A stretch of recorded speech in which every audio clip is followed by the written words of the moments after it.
Hey,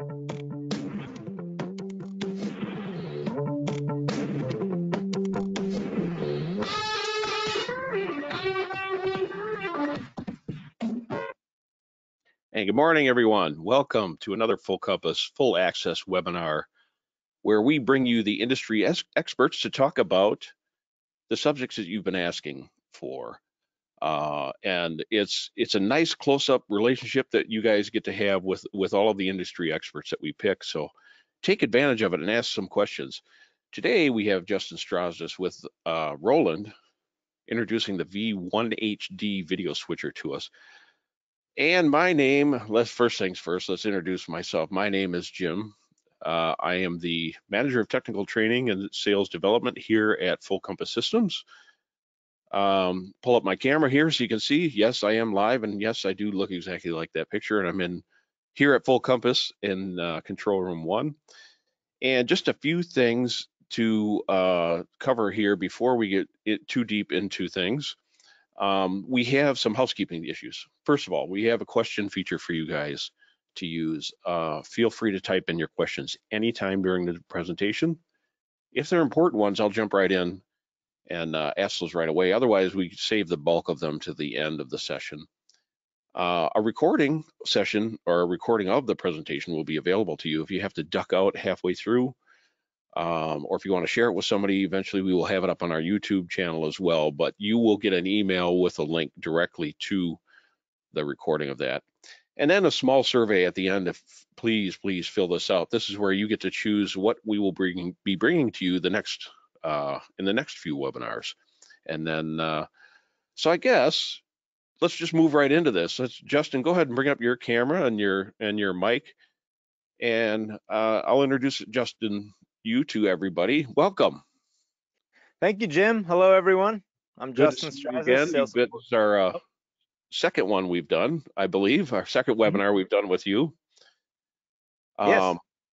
And folks, I tell you what, if there is anybody that you want to talk to, it's the guy that supports the product, tests the product, provides training, hosts tutorials, collects feedback, researches. Look at all the stuff that he does here. This is the guy that I'm very, very glad that we have you here to talk to about this switcher. So welcome, Justin. Oh, thank you, Jim. Thank you. Yeah, welcome everyone. So today we're gonna go over a new 4-input switcher in our lineup, the V-1HD Plus. And so I'm going to have it on the screen share. I have an overhead camera along with some presentation materials. So just give me a moment to prepare that. And folks, remember, during his presentation, type in those questions. I'll be here monitoring those. I'm going to duck out with my video camera. You don't need to look at me during Justin's presentation. So feel free to shoot me any questions or comments or feedback that you may have during the presentation. And Justin, we'll see you on the other side. Thank you, Jim. Yeah, so I am the sales support engineer with Roland Pro AV. And did my screen share go away, or is it still active? Still active. Okay, sorry. All right, I got it. Okay, so let me just click here so I can see that. Perfect. Okay, so yeah, it's going to talk about the V-1HD Plus. It's a 4-input video switcher. So some of you, perhaps many of you, are familiar with the V-1HD, which is still available. This is a new version of the V-1HD, the V-1HD Plus. And so you can see there's some more controls on it compared to the original V-1HD, and very compact with the feature set, and we're going to dive into it. But before I get to this overhead demo and start explaining this product, let's talk about 3 key features. So we already kind of covered this is the next generation of the V-1HD. So there's some improvements to the hardware, the design. This is a powerful, compact 4-input HDMI solution, powered by a 4-layer effects engine. So when we say effects engine, we talk about the different layers that are in the video composition that kind of come together. So, you know, when you say your overlay effects, like picture-in-picture, that counts as one. Or for graphics, you're going to use a keyer to remove an element from video that's on top. So, and that'll all kind of come together. If you're not familiar with how a downstream keyer works, I'm going to demo it on this, so you'll get to see that, and it'll you get a visual representation of that. Also, some professional audio features. When I show you the front and the back views as well, you'll see that there's some XLR inputs. Those can be mic pre's or line in, and there's some nice tools to help manage that. So it's easy to connect an external audio mixer into the V1HD Plus. Also, built-in EQ, compressor, limiter. The mic inputs have a de-esser, and also 1/4-inch TRS balanced line outs. So just a brief hardware overview here. So the mode buttons are multifunction, so you can either output a still image, or you can recall a user memory, or you can change the source in picture-in-picture. And then that downstream keyer, this is helpful. So downstream keyer effect, if you want to bring in a graphic or a logo as an overlay, this is the way to do it. So I'll give a source a green background and your presentation software of choice, and then the keyer will remove it and give you a nice transparent logo. There's also some composition controls. So when you're doing picture-in-picture or split screen, you can easily adjust it using those quick control knobs in that yellow box there. And analog audio control, it's all right there, including a shortcut to get into the audio menu and easy access to the limiter function. On the back, some pro features: RS-232, tally support, and then of course USB memory, so you can load stills and memory presets. And also input 4 has a scaler, multi-format input support, and then balanced connections. So you have XLR, stereo XLR inputs, or they can be 2 mic ins, and then a 1/4-inch TRS output. So let's go over to my demo here. And so right now we kind of have a video, a conference event. So I'm just going to move my control panel here. So we have a conference type event. So the idea is that I have now just to also let you know is that this overhead camera is part of the screen share to show you a higher resolution, so you can see the menu items. It's going to be a reduced frame rate. So that's part of just having it be part of this go to part of this platform for the frame rate. So the idea is I have program out here and I have the multi-view out here. So this is part of these are the 2 outputs from the V1HD Plus. So I'm running this into another Roland switcher that's putting these into 2 picture-in-picture windows. So you can see these are my picture-in-pictures to do this demo for you, so you can see everything. So switching on the V1HD Plus is pretty straightforward. If you choose the source you want in preview, you have 3 ways to do your transition. You can do the cut button, or you can do an auto transition, or you can manually control that auto transition with the fader bar. So it's kind of helpful to mix and match and use all 3 in your production, right? So the idea is maybe mostly I'm cutting in between 2 cameras, going back and forth. And then when I want to go to the presentation, maybe I do a dissolve. When I do auto, it's going to be the same length of time every time I press it. But maybe if I want to do a slower dissolve, I have that manual control, so I can do that. If I want to adjust how the auto button functions, I can go to mix wipe time here, and I can make it shorter or longer. Notice that I'm moving, this is a dual purpose knob. The value knob I can twist, and then when I push, it highlights the setting and I can make adjustments. And if I need to move it faster, I can push and twist, and you can see it moves much faster. I'm gonna leave it where it was before, but that's just to give you an idea of how the menu works. And if I wanna go back a page, I just press menu repeatedly until I exit. And then, yeah, on the multi-viewer, you have this 10-window multi-viewer. So with that, you have the 4 HDMI inputs. So I have 2 camera feeds and 2 presentation feeds, along with some still images. So you're able to load still images internally into the V1HD Plus, and they'll stay in it. And then you can call them up either as a key source for that downstream keyer, or you can also do still image output. So right now I'm outputting in still image mode. So if I want to greet everybody, good morning, hello. So there I have that, and then I have a still image that I'm able to bring up with the mode button. Now, still image number 4, I wouldn't want to call that one up because it has a bright green background. I have that set up as a logo. So why don't we jump into the downstream keyer, the DSK, and with that, I'm going to go into this menu, and I'm going to need to set it up. So I need to do a chroma key because I want to remove the green from that image and make it a transparent logo on top. And then I'm going to set the color to green. So that's like a preset.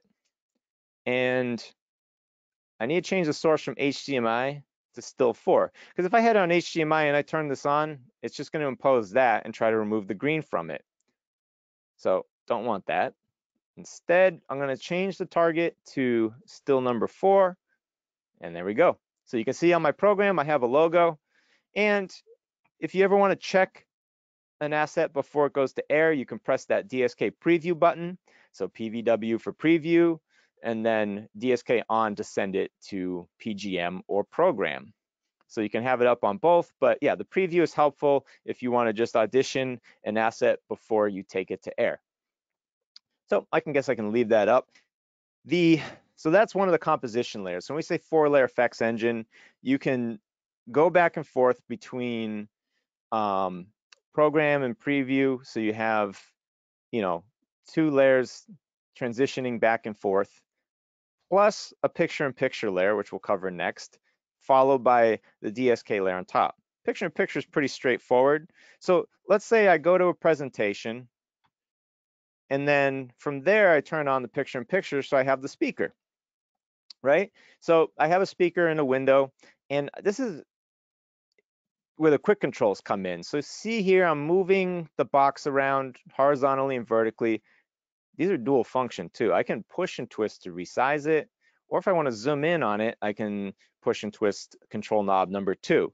So you see it's like control 1 and 2, but then in parentheses, there's push functions to kind of add a little more flexibility with it. Now, if you want to take it a step further, there's a picture-in-picture menu. So right here, I'm going to go into this menu.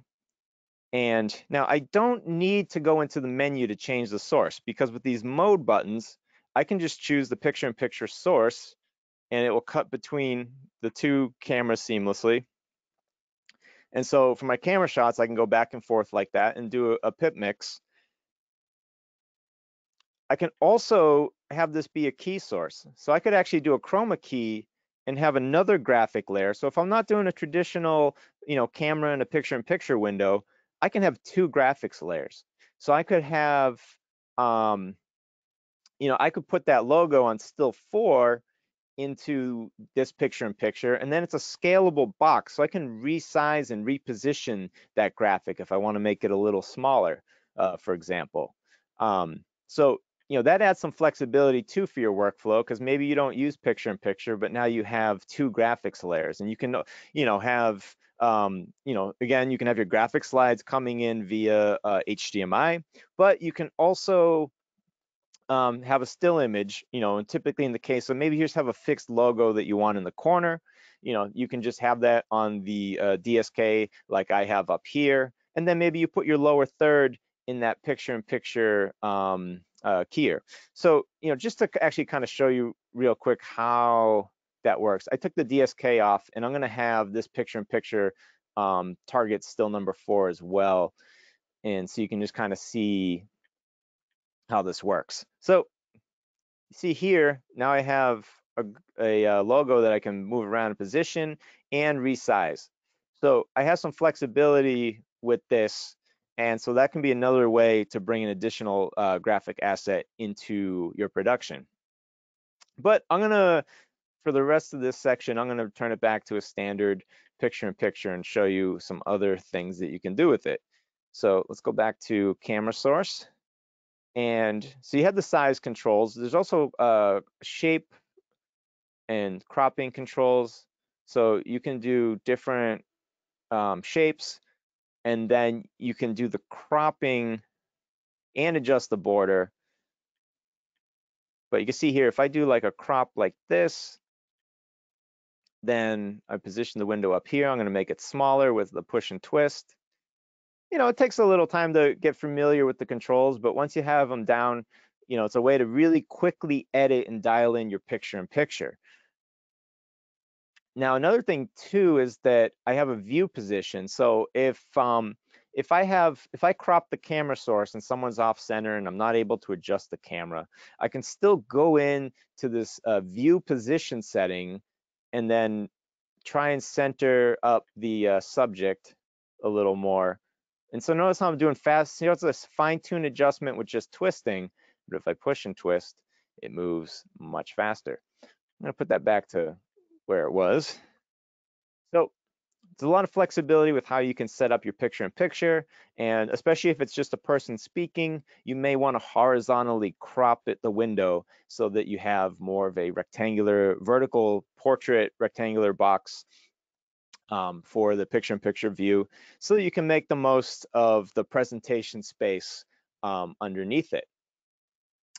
And so next I want to move on to some audio features. Hey, real quick, And so, Justin. yes, Yeah, I got some questions here. I'm gonna pop absolutely. in. This one comes from Ricardo. Does holding down the menu versus pushing it bring you completely out of that page menu? It's a good question. Nope, no, you have to do multiple presses. You have to do multiple. Okay. And then another question here from George. This was, I guess, question. The switcher is only HD. Is that correct? Correct, yeah. So yeah, full HD up to so 1080p 5994 video. But it'll also accept 1080i sources. And so when you're outputting 1080i or 1080p, it can accept a mix of 1080i and 1080p sources. So it will cross convert. It'll also output 720, but your input sources will need to be 720. The exception to all of that is input number 4. So input number 4 has a scaler, so it'll accept a variety of inputs, including some computer resolutions, and it'll automatically resize it to match the output format. But then also in the input scaler menu, so you can see here it says input 4 scaler. I can make additional adjustments. I can try forcing the EDID on it if I have any compatibility issues. And then also I have the scaling settings where I can tweak and adjust the position and size of that video source. Uh, And sorry? Go ahead.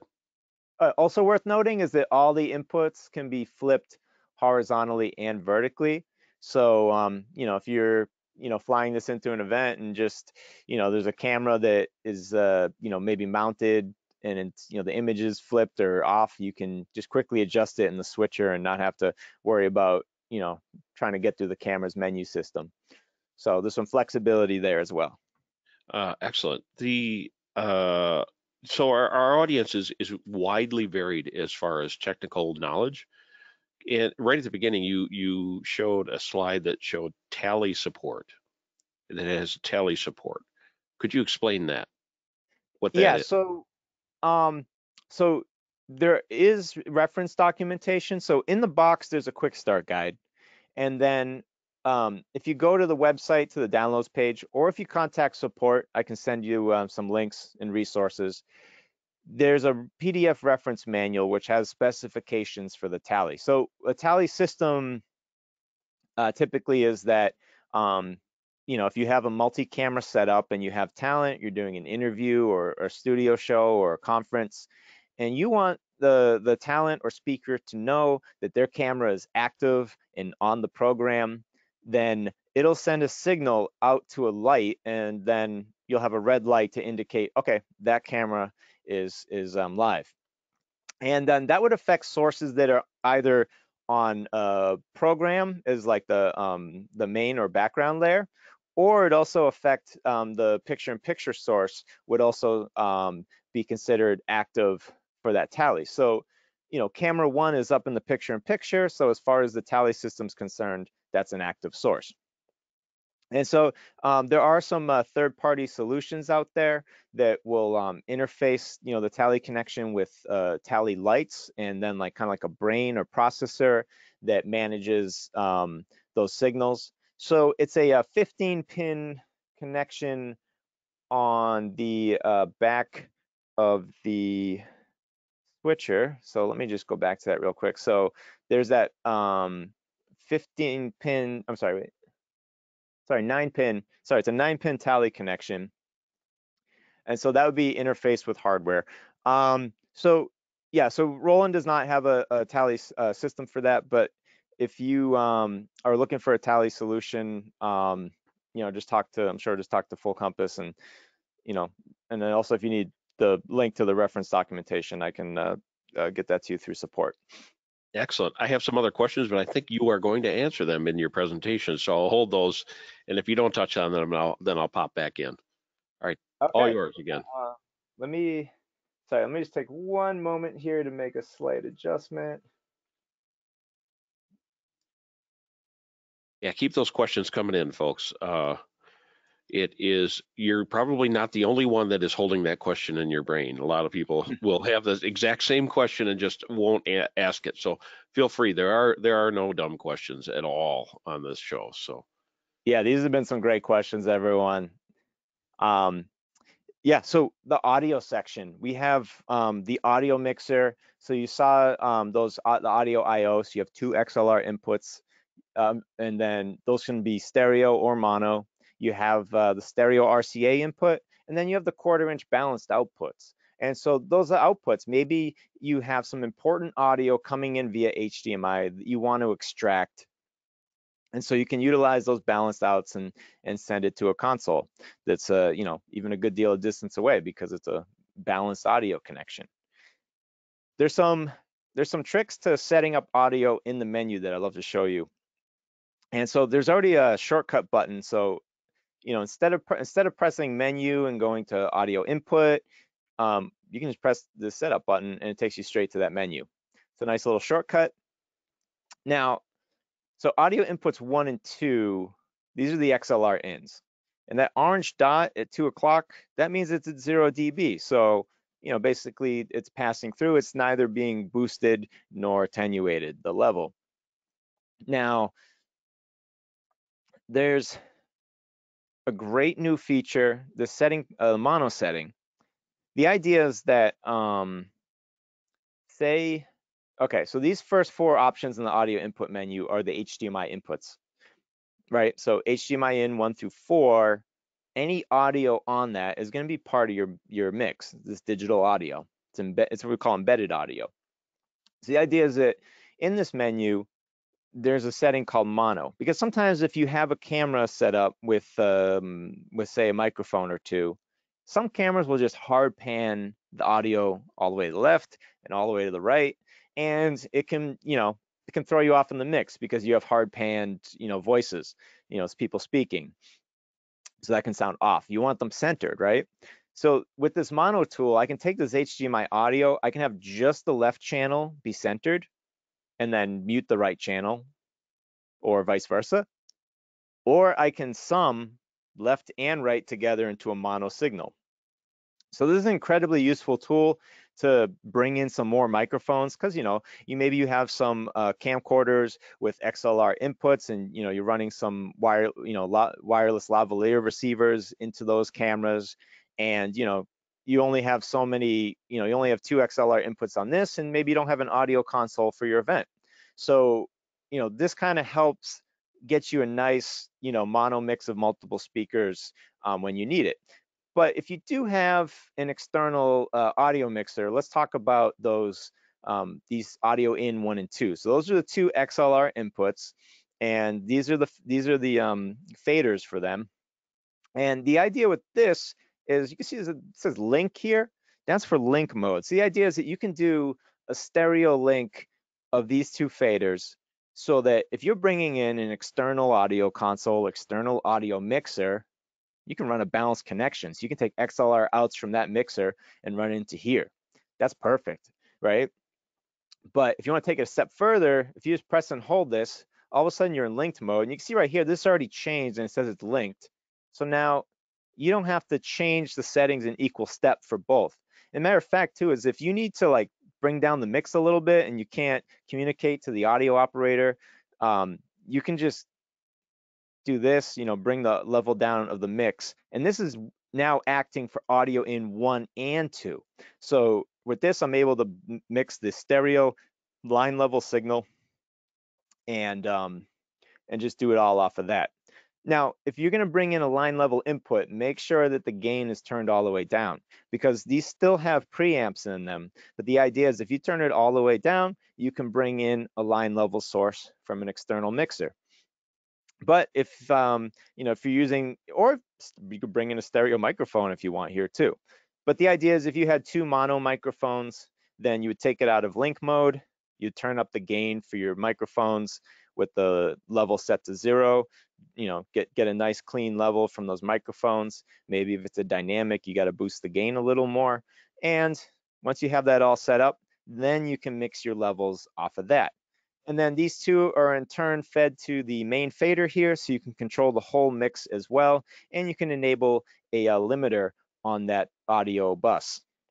Hey, Justin, So, yes. got a question quick here while you're on the subject.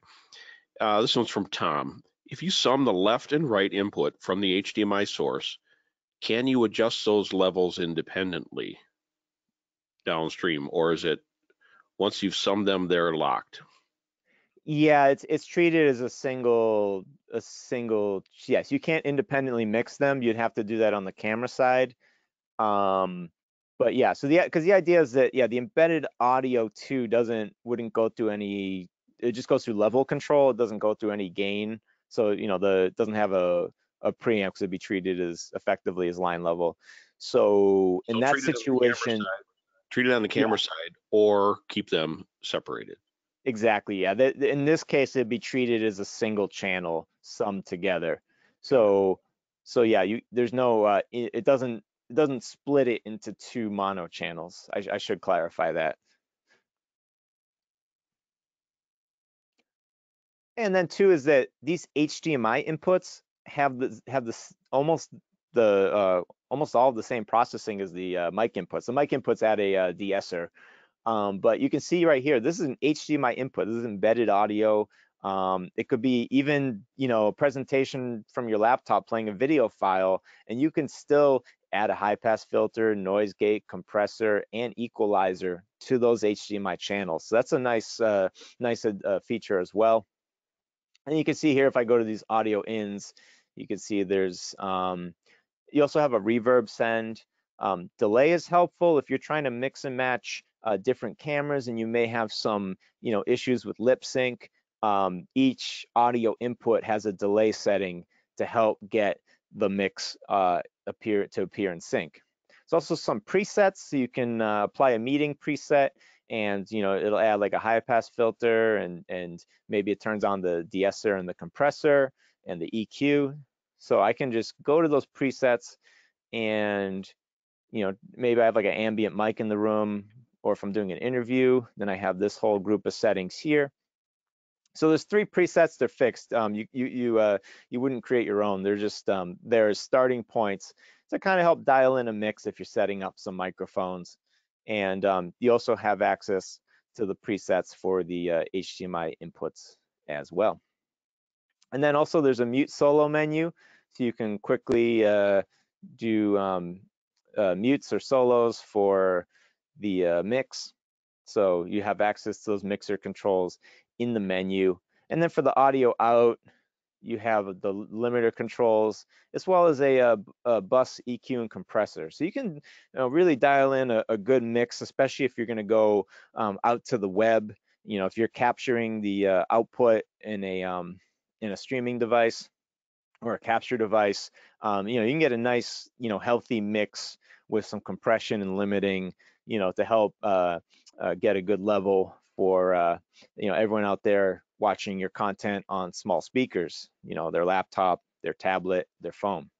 So another nice thing is that just about all of our switchers have this kind of audio processing in it to help get you a louder mix essentially. And then there's some additional audio tools. Audio follows video. So what this means is this kind of automates the channel mutes. So the idea with audio follows video is that maybe I have a media player on input 4, and I only want audio from it to play when input 4 is on program, right? So when input 4 is on program, you hear the audio. But when I go back to, say, like input 3, then channel 4's audio mix, or channel 4's audio, is muted. So, that's a helpful tool because it's kind of like one less thing to worry about during your production. So audio follows is available for all the digital inputs. And then for the analog inputs, you can have them follow one of the 4 video inputs. So you could also map, say you had like an audience mic in an audience shot, and whenever you go to that audience shot, then the mic is open. So you could essentially have, that mic follow that as well. Same with the RCA in. And I should also note there's an 1/8" mic input on the side near the headphones as well. So that's kind of an additional 1/8" input if you want to bring in an additional audio source. On those still images that we were talking about earlier, so there's a whole still image menu. So all you need to do is just load them with a USB flash drive. So you just connect it to that USB memory port in the back, and then from there you can load a BMP or a PNG file. And we have specifications on what the files should have in terms of being a 24-bit image file, and then also having the image match, the image's dimensions match the switcher's resolution, which in this case out of the box. And typically if you're going to do 1080p HD, then you want your image files to be 1920 by 1080 for their dimensions. And yeah, it's worth clarifying too, because image editing software, when the video switcher refers to resolution, or video refers to resolution, in the image editing world that refers to dimensions, and resolution in the image editing world is like the pixel density. So that can be a little confusing sometimes. Capture image function is great too, where you can take any of the 4 HDMI inputs and capture a still image, and that too stays in the internal memory. And you can also clear out, like if you have 4 still images, it will add a little bit to the boot time because it has to preload those images while you're turning it on. So if you're not utilizing all those still images anymore and you want to speed up your boot a little bit, you can also delete some of those still images saved into those 4 slots. And so those are always visible on your multi-view, up to 4 still images at a time, but you can have additional images on the USB flash drive, and then you can kind of swap them out, as you need them, for your productions. Also, auto switching, that's a cool feature. So auto switching will let you do an input scan, or you can also go between different preset memories. So you can see you have 2 banks of presets here, and you can press and hold to store your settings in a flash, and then you can tap to recall. So just real quick, there's different configurations I've had here from different setups. So, if you have different groups of settings that you want to utilize, store them as a preset, and then just tap to recall. So this one I just recently saved, and we're back to where we were before. So again, you can go between inputs sequentially or randomly, or you can go between presets.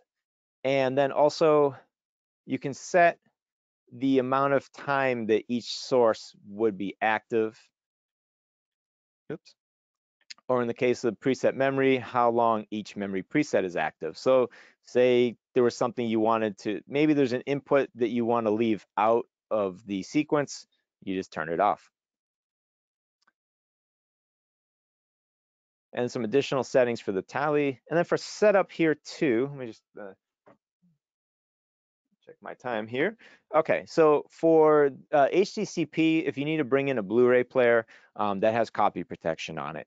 So when you turn on HDCP, it will pass it through, but it will not go to a streaming or recording device, because that will send a signal back saying, hey, can't stream copy protected material. So as part of that copy protection compliance, if you need to get a Blu-ray out to a projector, turn this setting on, but note that there are some limitations as part of compliance with the HDCP protection. Also, the system format, so you can have it output 1080i or 720p. Again, going back to those limitations that we talked about earlier. Out of the box, the panel operation mode is actually on A/B. And what that means is, let me just kind of set up conditions here, is that if you notice now, when I'm doing transitions, the red light's moving between the A row and the B row. So that's what AB mode is. And so the idea is that the buses swap positions when you do a transition from one source to another, whether you use the T-bar, the cut, or the auto button. So what you've been seeing this whole demo is I changed it from its default to program preset mode. And the idea of program preset mode is that when you do transitions, that the top row stays as program and the bottom row stays as preset or preview. So personally, this is my preferred way to switch. When I've done production work, I prefer to have the top row be program, but you have the option if you're more comfortable with one or the other. Panel lock can also be useful if you have people helping you with your production, volunteers, or you have technicians that aren't entirely familiar with this product or video switching in general. Panel lock lets you prevent a button or knob from being used. So, if there's any controls that you want to lock off, maybe like this transition button, maybe you don't want wipes in your production, because if you do this, you can start doing wipes. But if you wanted to prevent that, you can turn on panel lock, and now I can't change it. It's stuck on mix, and the menu button flashes. So, that can be a helpful tool as well to kind of protect your settings and workflow, especially if you have a lot of hands on this product. And then also you can make some adjustments to the multi-view. You can edit the labels and rename them. So instead of HDMI 1, you can have Cam 1. And then also, if your T-bar ever feels like it's off, you can calibrate it. And then also a factory reset here if you ever get stuck on your settings. But of course, you can always contact support and we'll help you out. And you can also get the version number as well. So because it's a new product, there's no updates yet, but as there will be firmware updates, then that version number will increase. So I just want to share a couple tips just to review, and then we will move on from the V1HD. Unless there's any other questions, I'm happy to answer them while I still have it up here. Yeah, there are some questions. So you are an OBS user. I know that for a fact, as I am myself. The question here is from Jeffrey. Can you talk about the specific advantages to using a hardware AV mixer switcher versus one or more desktop computers running OBS or XSplit or other different software like that? What are the advantages of hardware? Well, with UVC video,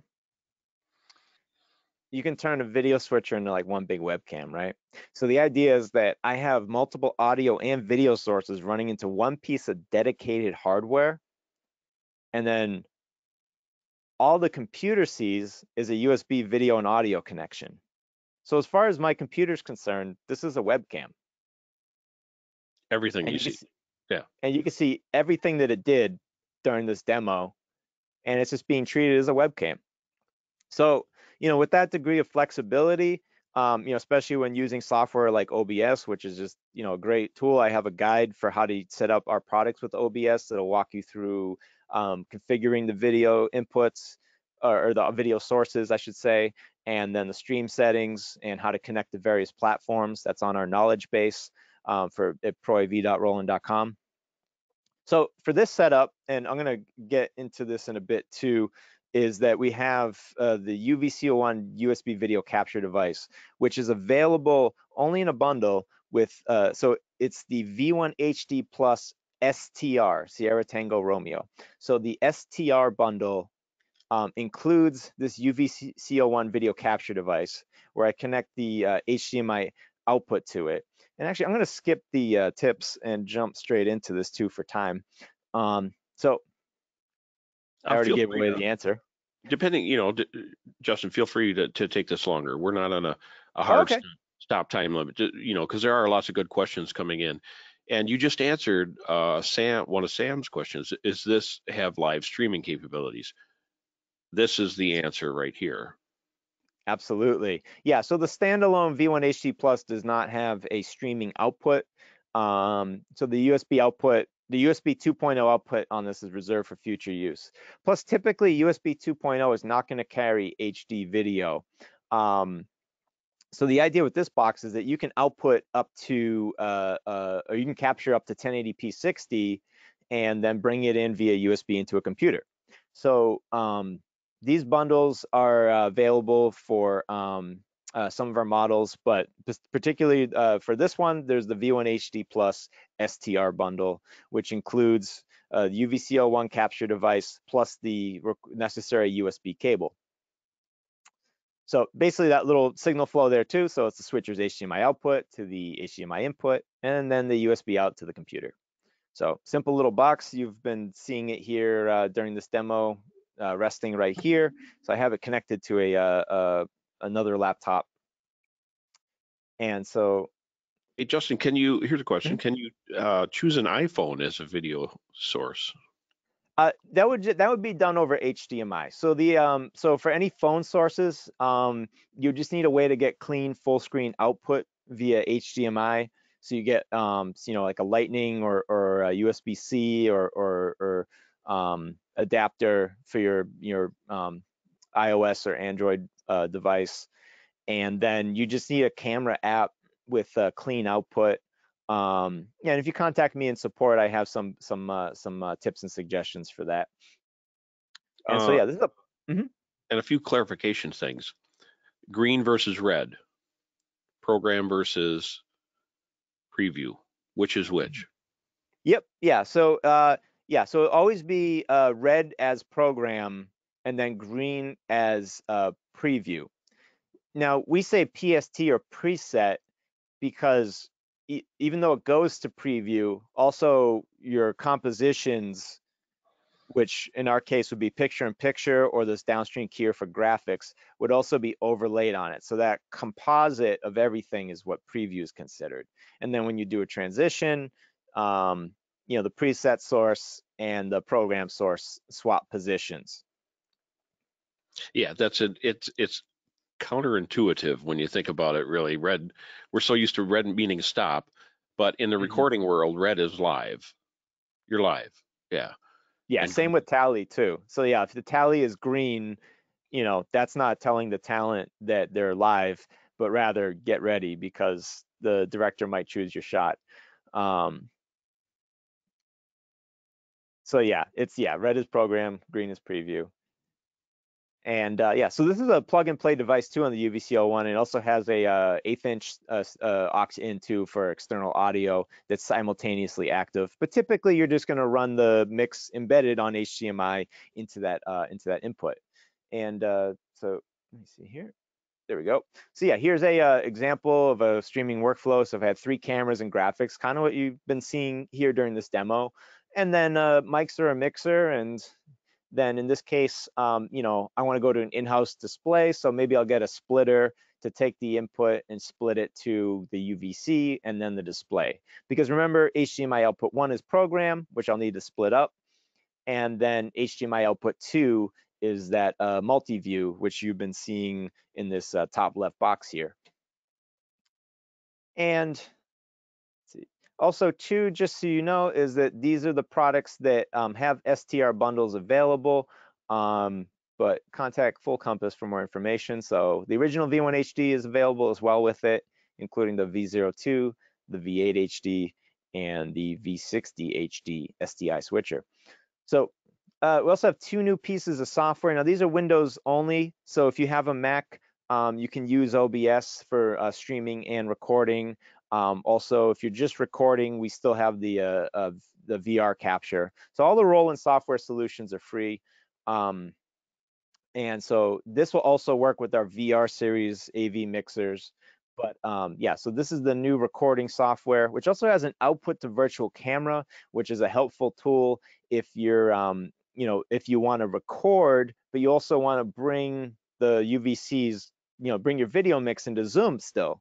And so, you know, having two programs try to access a USB video signal can lead to compatibility issues. So the nice thing about virtual camera outputs, and this is something that OBS has as well, is that when you turn on the virtual camera output in Roland Live Recorder, you would then access that Roland virtual camera as your camera source in Zoom, at which point you're able to have the same signal in two pieces of software. So you get a nice offline recording with Roland Live Recorder, but you can still do your event on Zoom. And then there's also Roland Live Streamer. So this kind of simplifies the streaming workflow. OBS needs a fair amount of setup. You know, it's open source software, and you know, there's a lot of features in it. And if you're not familiar with H.264 encoder configuration, it can be daunting at first. Now I have a guide that can, you know, help with that process. But you can see in this piece of software, there's like 1, 2, 3, 4, like 5 settings you have to worry about.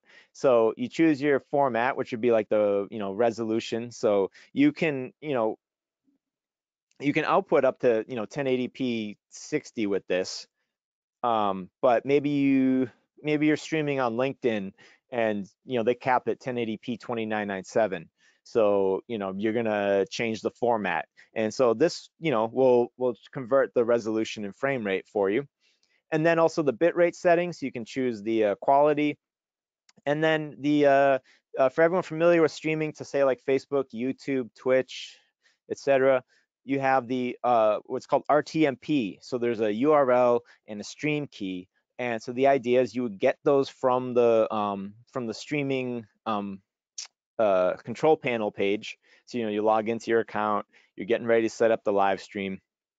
You copy and paste those two pieces of information. So the server URL, and then the, you know, the private stream key, which is basically like the password for your stream.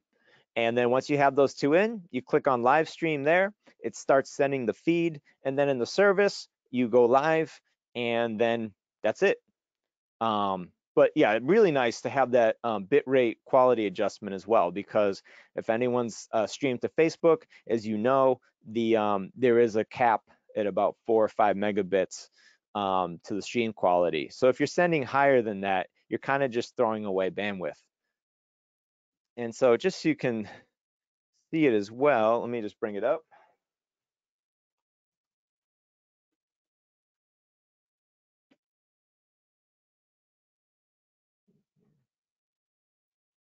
Okay.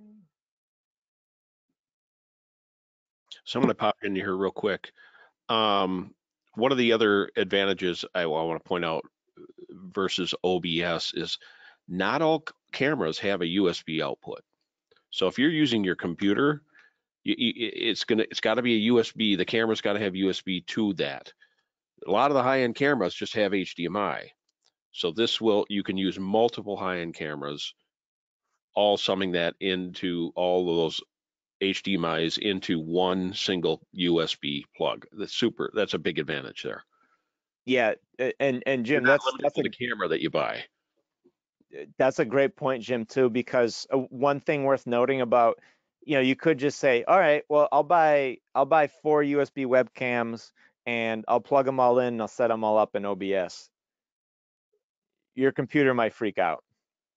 And the reason I say that is because realistically, most USB controllers, meaning the hardware that manages the USB connections, can realistically probably only handle 2 USB video sources, 2 HD USB video sources at a time. I have 2 connected here. So I have a, you know, USB webcam, hello, and then I have the switcher. I have one of our AV mixers outputting USB into the computer as well. So I'm managing 2 connections at the same time. But USB video is demanding. So, you know, things like Thunderbolt or USB-C hubs, external devices that give you more ports, those can have communication issues. So a direct connection to a port on the computer itself is strongly recommended. And if you have questions about the specifics of that or recommendations, again, just contact me in support. and I can get that answered for you. So it's definitely something to consider, as you're building out a system, is that, the advantages of consolidating everything into one piece of hardware and then converting it to USB video gives you, more manageable connection. And then you can still do some, some things with OBS, like add a logo in the corner. So, Roland Professional AV right there. So, I still use, OBS for some things, but it's kind of like that hybridized approach where you kind of, you have all these tools available to you and you take advantage of what everything has to offer. So this can, really simplify the load on your computer's USB buses and controller as you try to manage more cameras in a production environment. So I just want to make mention here that a lot of people are asking for the links and so forth, things that you have mentioned, the diagrams and so forth. I will gather all of that up at the end. I'll connect with Justin and I'll send that out. I have everybody's email, so I'll send you all the links and all of the pertinent information that Justin has talked about during this presentation. So we'll handle that on the back end. oh, absolutely, yeah, I'll definitely get that to you, Jim. Yeah. Excellent. So let's see. I know we kind of ran a little over on the V1HD Plus. So not sure if If you have some time to show the other products, that's good. yeah, Do you have to do a hookup there? Yes. I mean, I have enough slides to discuss it as well too, if we're a little pressed for time. So I could just jump right into it and discuss. Sure. Why don't you go ahead and do that? Okay. Yeah. Sorry about And that, then, everyone. as, I get so excited about the OnePlus that yeah, here we are. so am I, and obviously so is everybody else by all the questions that we keep getting here. Um, so yeah, there may be still questions that come in. Feel free to still type those questions in about the HD Plus while Justin's showing the other things here as well. So And it's a testament to this product too. It's like we took up 45 minutes talking about a 4-input video switcher. This box does a lot. So, oh, there's still some things in here I didn't even cover. So, I think we got through just about all of it. But yeah, this is a very flexible solution, and you can see very compact too. It's about, I want to say, 12 to 14 inches long, and fits right on the tabletop in most cramped production environments. But yeah, so for those of you who are looking for an SDI solution, I want to take some time to talk about one of our existing products, the V60HD. This is a great solution for SDI production. So it's a six input switcher with 4 SDI ins, plus it also has 2 HDMI multi-format inputs. So there's when we talked about input 4 on the V1HD Plus, had a scaler, it was a multi-format input. Inputs 5 and 6 on the V60HD do the same. And then also there's improved frame rate support with those 4 SDI inputs, so you can accept a variety of frame rates as well. So if you're converting a computer to SDI, it'll come in at 60p. So some enhancement there with the latest firmware update. It's on version 3. So talk about some key features on this, or advance my slide here. There we go. Whoop. So yeah, we kind of covered that. There's also an aux output on this model. So if you need to feed a center screen or a downstage monitor, the V60HD it has multiple outputs that can be assigned to either be your main mix, which is program, or an alternate source as aux. Also built-in PTZ control. This supports up to 6 PTZ cameras over a local network, and is compatible with JVC, Panasonic, some Sony camcorders that are not PTZ but have control functions. Sony cameras, VSCO over IP as well as supported with that Sony protocol, and PTZ optics.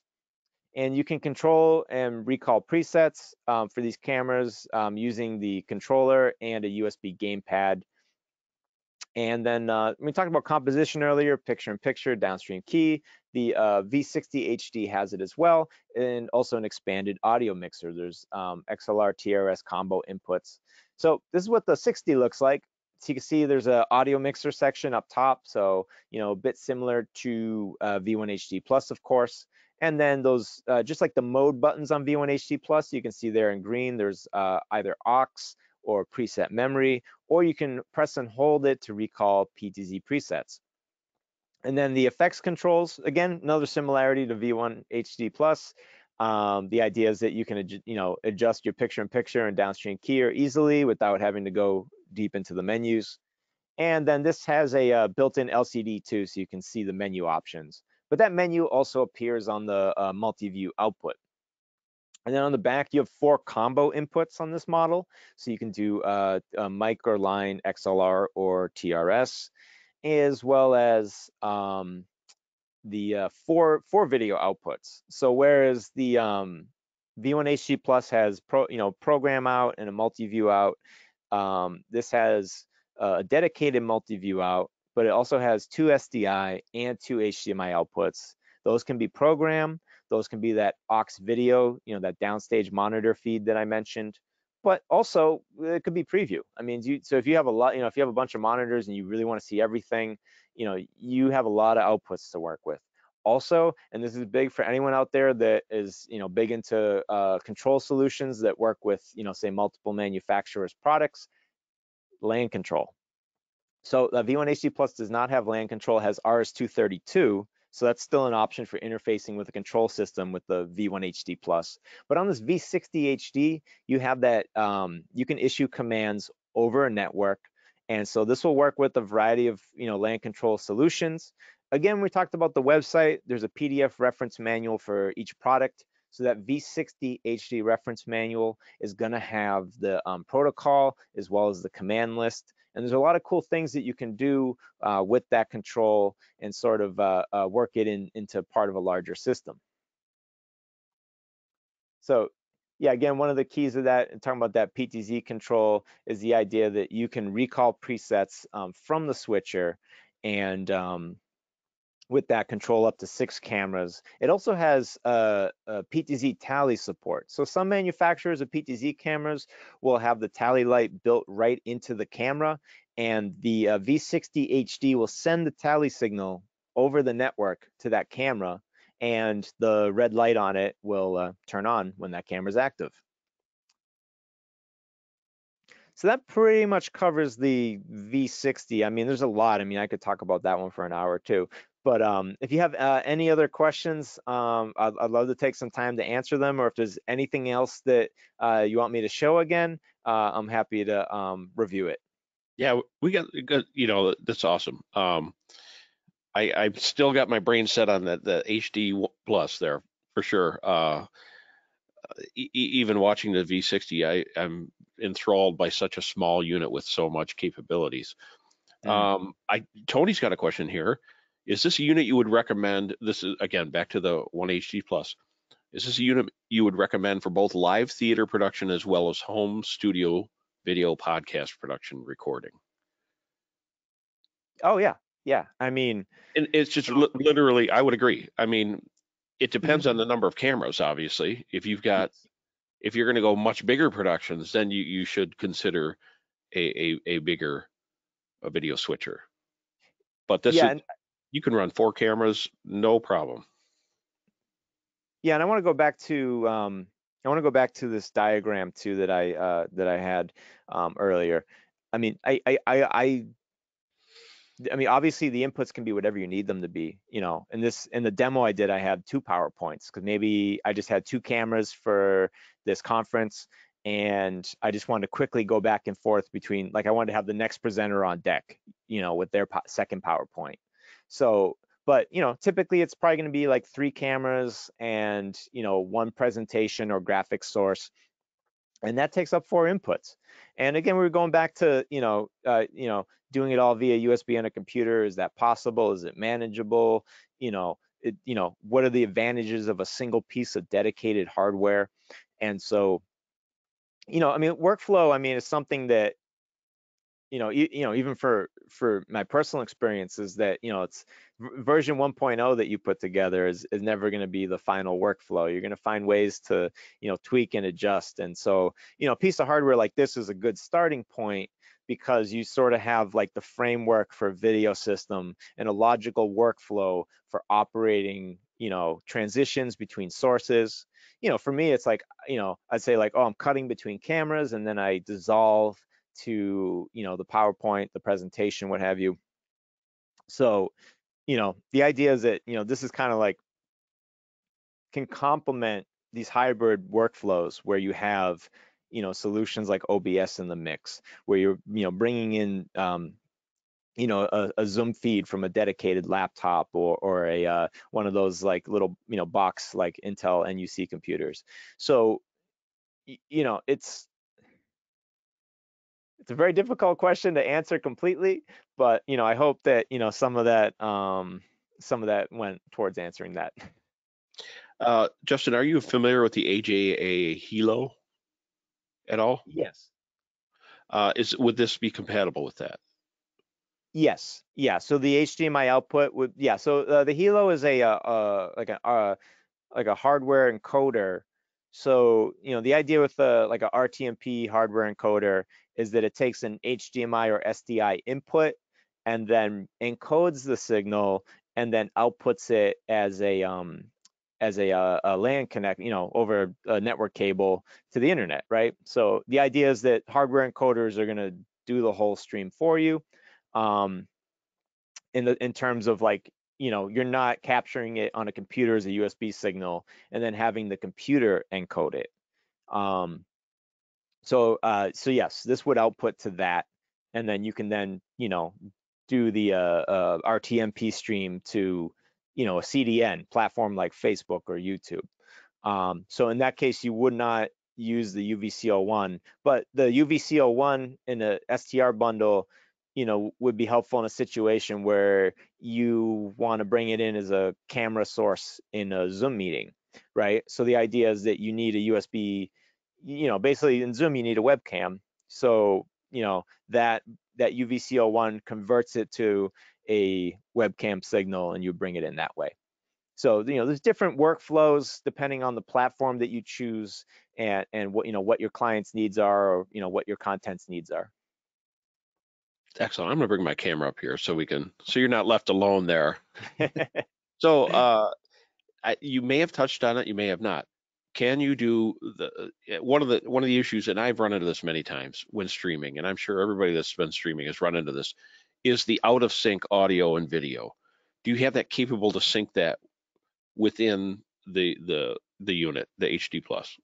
Yeah, so in that situation, it's done on an individual channel basis. So the idea is that each audio input on the V1HD Plus, digital HDMI inputs as well as the analog inputs, you can add delay to the signal to get everything in sync with the say like the headphone mix.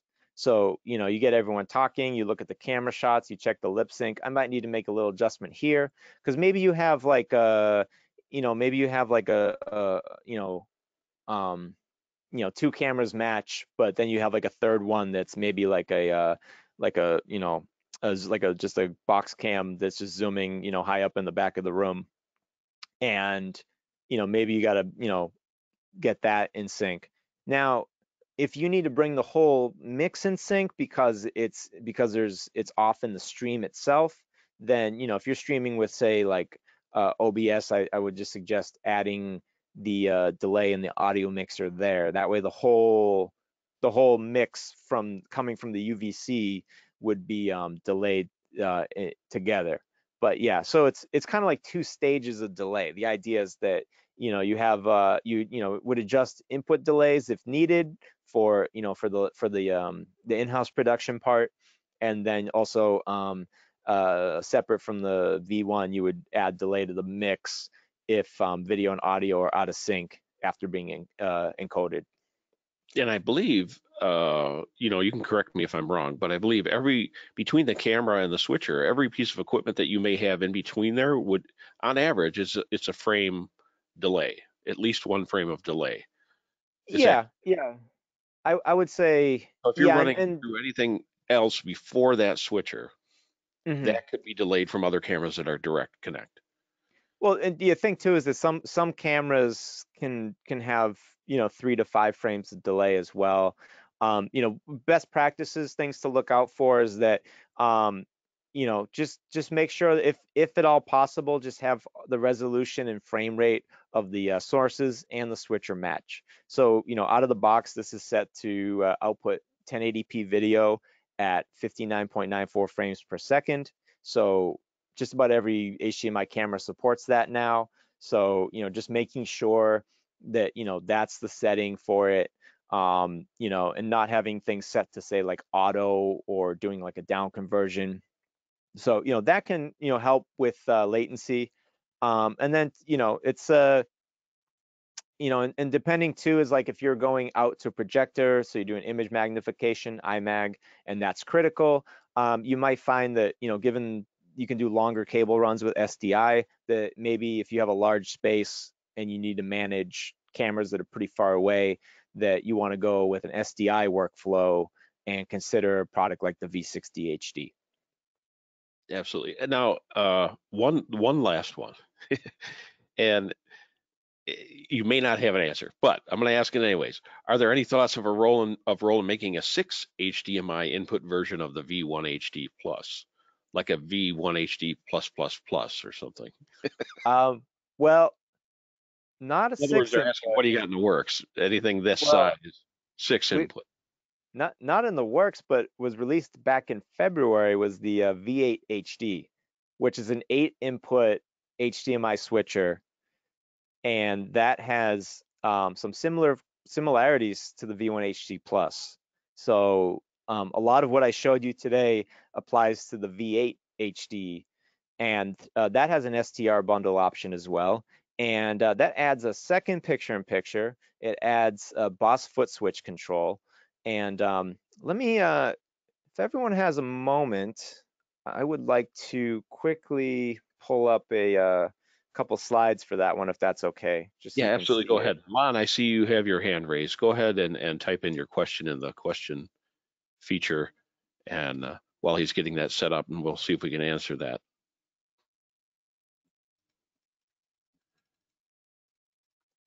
I'm quick scanning through here all of the questions just to make sure that we haven't missed something. And I know we have a couple of Full Compass employees, and we have our own tech specialist online watching, Eric Higgs, as well. Eric, if you could send me any of those links that Justin had talked about quickly while we're live, I could send those out live as well. Yeah, so here, if everyone can see is my share still visible? Yes. Yes. Okay, excellent. So yeah, this is the V8 HD video switcher. And so this one has a built-in multi-viewer on the LCD. And then you have the 2 picture-in-pictures, the downstream keyer. You have an aux out on this model as well. And so, and then those familiar mode buttons, and also the effects engine control. And then you have 6 standard inputs plus 7 and 8 have multi-format input scalers. And then you have an additional output, Boss foot switch control. And then this has also a control app as well a control app for it.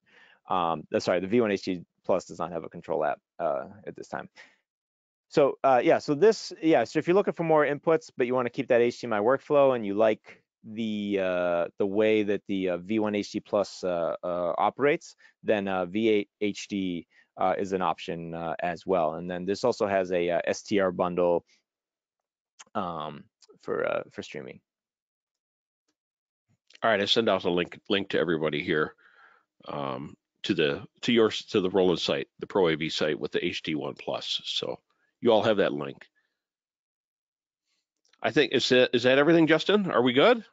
I think I mean, yeah, if there's any other questions, happy to answer them. But of course, you can of course reach out to Full Compass, and I'll I'll help answer those questions that come after this. But yeah, this was great. Thank you everyone for joining, and there was a ton of questions. That was amazing. So really appreciate you all taking the time to get your questions answered about this product. Absolutely. Great presentation. Lots, and I'm sure there may be questions beyond that. And thanks once again, Justin, for joining us. I'm going to wrap things up here. Um, thanks everybody else, all of our listeners out there for joining as well.